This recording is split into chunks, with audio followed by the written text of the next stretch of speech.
আসসালামু আলাইকুম রাহমাতুল্লাহ। আপনার মাথায় কি চিরুনি ছোঁয়ালেই বুক কেঁপে ওঠে? বালিশে বা মেঝেতে ঝরে পড়া চুল দেখে আপনার কি মন খারাপ হয়? যদি এর সমাধান খুঁজতে হাজারো শ্যাম্পু আর তেল ব্যবহার করেও ব্যর্থ হয়ে থাকেন, তবে আজকের ভিডিওটি শুধু আপনার জন্য। আজ আমরা এমন এক সফল ও কার্যকারী সমাধানের কথা জানব, যা আধুনিক চিকিৎসা বিজ্ঞানের বহু আগেই আমাদের প্রিয় নবীজি মুহাম্মদ সাল্লাল্লাহু আলাইহি ওয়াসাল্লাম তার সুন্নাহ এবং পবিত্র কোরআন ও হাদিসের মাধ্যমে আমাদের শিখিয়ে গেছেন। এটি কেবল চুলের যত্ন নয়, এটি একটি ইসলামী জীবনধারা।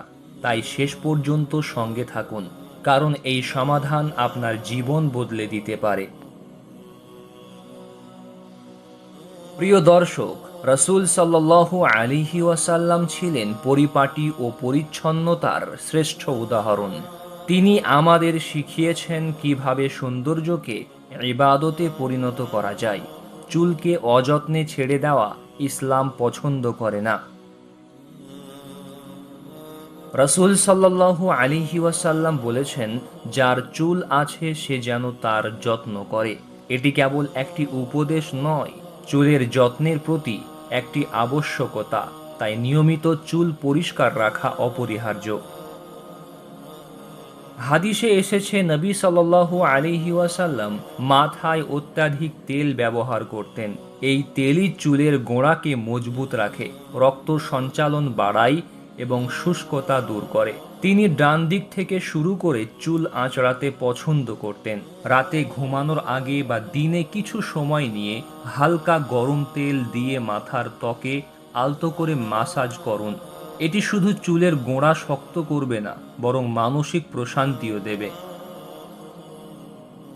নবীজি সাল্লাল্লাহু আলাইহি ওয়াসাল্লাম অত্যাধিক সাজসজ্জা বা বাড়াবাড়িকে অপছন্দ করতেন। অর্থাৎ প্রাকৃতিকভাবে যত্নের উপর জোর দিতে হবে, রাসায়নিক বা অতিরিক্ত প্রসাধনী নয়। এবার আসি নবীজি সাল্লাল্লাহু আলাইহি ওয়াসাল্লামের শেখানো সেই পদ্ধতিক চিকিৎসায়, যা আপনার চুল ঝরাকে রুখে দেবে এবং নতুন চুল গজাতে সাহায্য করবে। নবীজি সাল্লাল্লাহু আলাইহি ওয়াসাল্লাম বলেছেন, কালো জিরা মৃত্যু ব্যতীত সকল রোগের আরোগ্যকারী। চুলের যত্নে এর ব্যবহার হতে পারে ম্যাজিকের মতো। কালো জিরার তেল হালকা গরম করে মাথার ত্বকে মালিশ করুন। পবিত্র কোরআনে জৈতুনকে বরকতময় বৃক্ষ বলা হয়েছে। জৈতুন তেল ভিটামিন ই সমৃদ্ধ, যা চুলের গোড়া মজবুত করে। সপ্তাহে অন্তত 2 বার জৈতুন তেল দিয়ে মাথায় মাসাজ করুন। ইসলামে হালাল ও পুষ্টিকর খাবারের উপর জোর দেওয়া হয়েছে।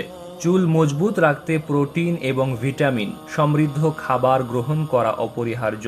পর্যাপ্ত পরিমাণে পানি পান চুলের আর্দ্রতা বজায় রাখতে সাহায্য করে। আধুনিক বিজ্ঞান বলে, দুশ্চিন্তা, স্ট্রেস চুল পড়ার অন্যতম কারণ। রাসূল সাল্লাল্লাহু আলাইহি ওয়াসাল্লাম আমাদের সর্বদা আল্লাহর উপর ভরসা রাখতে শিখিয়েছেন। দুশ্চিন্তা পরিহার করে নামাজ ও কোরআন তিলাওয়াতে মনোনিবেশ করুন। মানসিক শান্তি আপনার চুলের স্বাস্থ্যের জন্যও জরুরি। মনে রাখবেন, আল্লাহ তাআলা আমাদের রোগ দিয়েছেন, আরোগ্যও রেখেছেন। চুলের যত্নের পাশাপাশি আল্লাহর সাহায্য কামনা করা সবচেয়ে বড় সমাধান। চুল আঁচড়ানোর সময় অথবা তেল মালিশের পর এই ছোট্ট দোয়াটি পাঠ করতে পারেন, আল্লাহুম্মা ইন্নী আউযু বিকা মিনাল হাম্মি ওয়াল হুজনি। মনের শান্তি আপনার শরীরের সকল নিরাময়ের শুরু। তাহলে আর দেরি কেন? আজ থেকেই শুধু বাজারি কেমিক্যাল নয়, নবীজি সাল্লাল্লাহু আলাইহি ওয়াসাল্লামের শেখানো সুন্নাহ মোতাবেক চুলের যত্ন নিন। নিয়মিত তেল মালিশ করুন, কালো জিরা ও জাইতুনের তেল ব্যবহার করুন, পুষ্টিকর খাবার খান এবং দুশ্চিন্তা মুক্ত থাকুন। ইনশাআল্লাহ আপনার ঝরে যাওয়া চুল আবার ফিরে আসবে। এই কার্যকরী এবং বরকতময় সমাধান যদি আপনার ভালো লেগে থাকে, তাহলে ভিডিওটিতে একটি লাইক দিন, কমেন্ট করে আপনার মতামত জানান এবং আপনার প্রিয়জনদের সাথে শেয়ার করে দিন, যাতে তারাও এই সুন্নাহর উপকারিতা লাভ করতে পারে। সাবস্ক্রাইব করে আমাদের সাথেই থাকুন। আসসালামু আলাইকুম।